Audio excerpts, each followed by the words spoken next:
بسم اللہ الرحمن الرحیم۔ شروع اللہ کے نام سے جو بڑا مہربان اور نہایت رحم کرنے والا ہے، اور وہ سجدہ کرنے والا اللہ کا سب سے پسندیدہ بندہ ہوتا ہے، جس کو وہ ان گنت لوگوں میں سے چن لیتا ہے، جس کی ملاقات کے لیے وہ خود انتظام کرتا ہے۔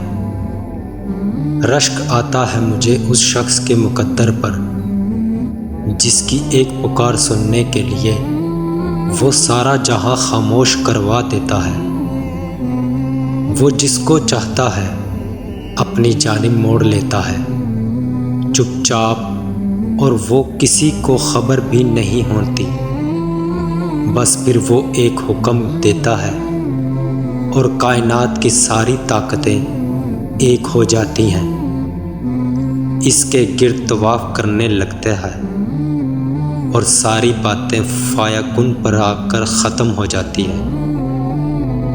یوں سبھی کہانیاں مکمل ہو جاتی ہیں۔ تہجد کی دعائیں معجزوں کا عکس ہوتی ہیں۔ بس فرش پہ ہاتھ اٹھاؤ گے، عرش پہ اللہ کو پاؤ گے۔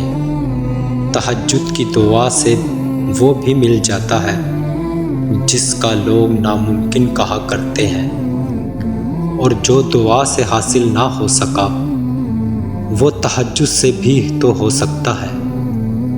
نصیب بھی ہار جاتا ہے تہجد کی دعاؤں کے آگے، پھر تمہیں کون سی چیز روک رہی ہے رب سے مانگنے سے؟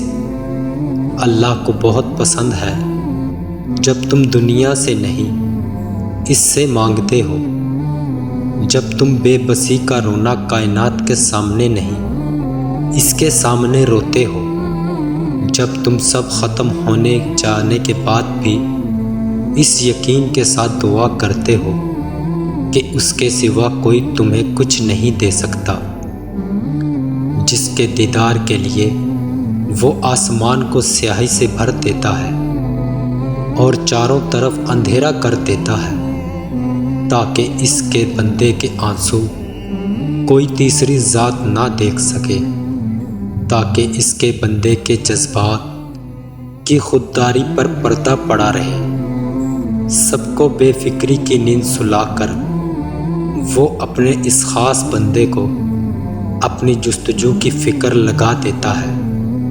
تاک راتوں کا انتظار کرنے کی ضرورت کہاں پڑ سکتی ہے؟ نم آنکھیں اور سسکتا ہوا دل اس کو تہجد میں ڈھونڈ لیتا ہے۔